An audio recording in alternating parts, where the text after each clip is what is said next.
안녕하세요, 여러분. 스포츠 분석가 민수 아빠입니다. 구독과 좋아요, 알림 설정 눌러주시면 항상 좋은 정보를 알려드리겠습니다. 더 많은 정보는 가족방을 통해 모두 받아보실 수 있습니다. 오늘 경기들 분석 시작하겠습니다.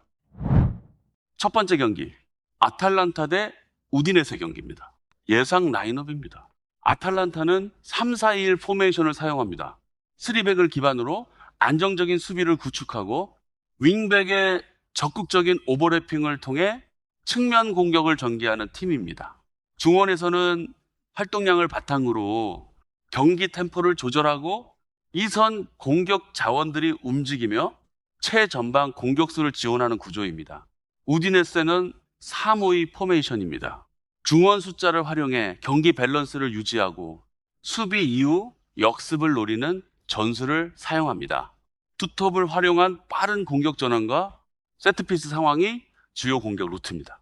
전술적으로 보면 아탈란타가 점유율을 바탕으로 경기를 주도하고 우디네세가 수비 이후 역습을 노리는 흐름이 예상됩니다. 부상 및 전력 상황입니다.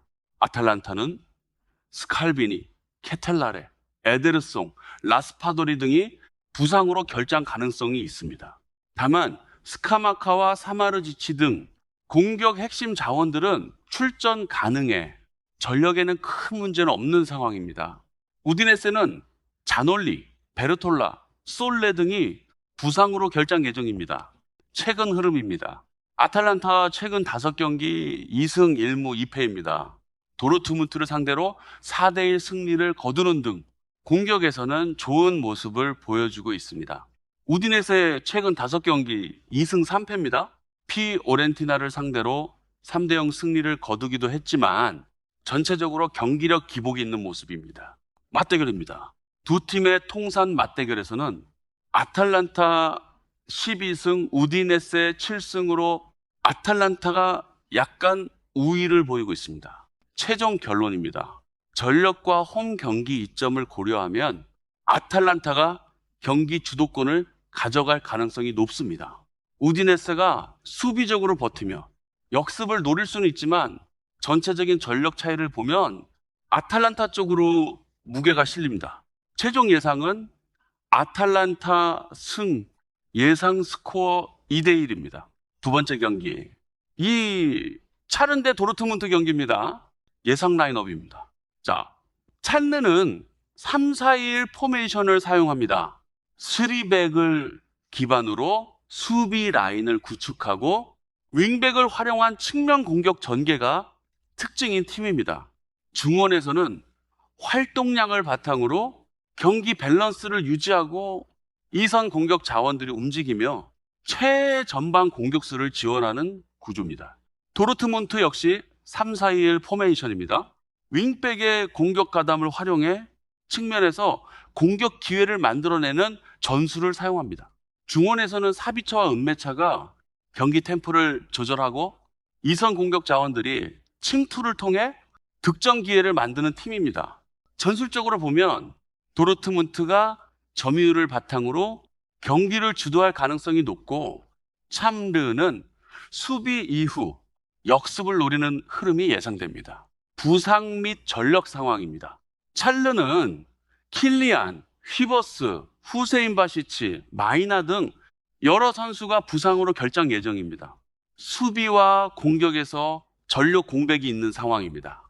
도르트문트는 출레, 엠레찬, 추쿠에메카 등이 부상으로 결장 예정이지만 전체적인 전력에는 큰 문제는 없습니다. 최근 흐름입니다. 쇳물은 최근 5경기 1승 1무 3패입니다. 경기력 기복이 있고 수비에서 실점이 꾸준히 나오고 있습니다. 도르트문트 최근 5경기 2승 1무 2패입니다.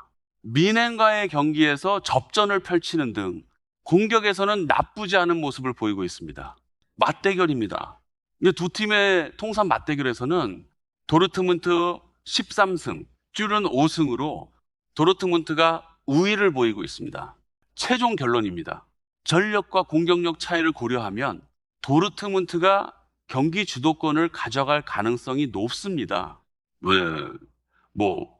첼런이 이 홈에서 버티는 운영을 할 수는 있지만 전체적인 전력 차이를 보면 도르트문트 쪽으로 무게가 실립니다. 최종 예상 도르트문트 승, 예상 스코어 1대입니다. 세 번째 경기, 마드리드 대 소시에다드 경기입니다. 예상 라인업입니다. 마드리드는 4-2-3-1 포메이션을 사용합니다. 중원을 안정적으로 운영하며 경기 템포를 조절하고 전방 3명의 공격 자원과 최전방 공격수를 활용해 효율적인 공격 전개를 노리는 구조입니다. 소시에다드 역시 4-2-3-1 포메이션을 사용하며 중원을 기반으로 점유율을 유지하고 측면과 전방 공격수를 활용한 침투 플레이를 전개합니다.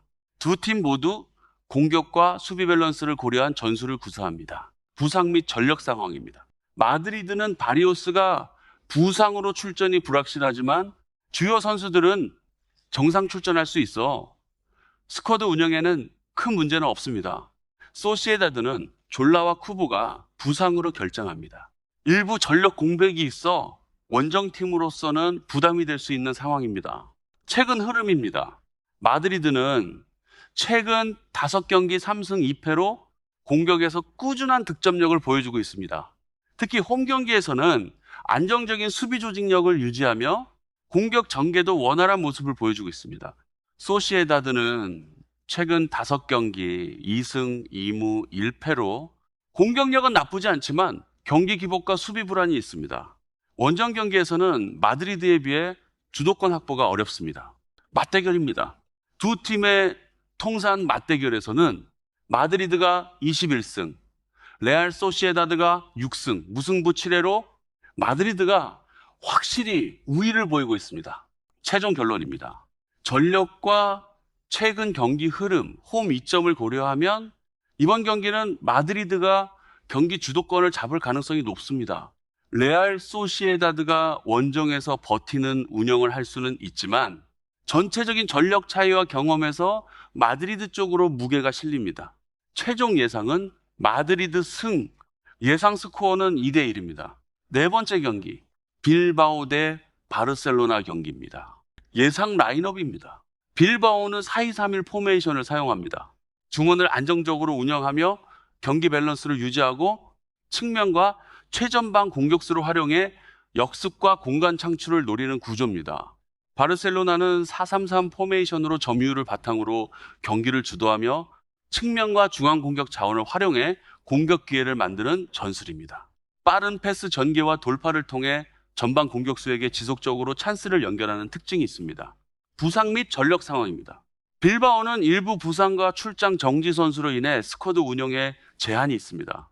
윌리엄스, 에길루즈 등이 결장 가능성이 있으며 핵심 자원에 활용해 다소 부담이 있는 상황입니다.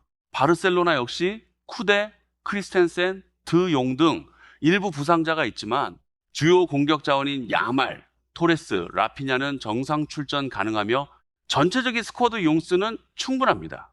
최근 흐름입니다. 빌바오는 최근 5경기 2승 1무 2패로 공격과 수비 모두 경기 기복이 있는 모습입니다. 홈 경기에서 방어는 안정적이지만 공격 전개에서는 한계가 나타나고 있습니다. 바르셀로나는 최근 5경기 4승 1패로 공격력이 매우 좋고 홈원정 구분 없이 득점을 만들어내고 있습니다. 수비 안정성과 공격 전개에서 균형을 유지하며 최근 흐름이 상당히 좋은 상태입니다. 맞대결입니다. 두 팀 통산 맞대결에서는 바르셀로나가 31승, 빌바오 8승, 무승부 9회로 확실한 우위를 점하고 있습니다.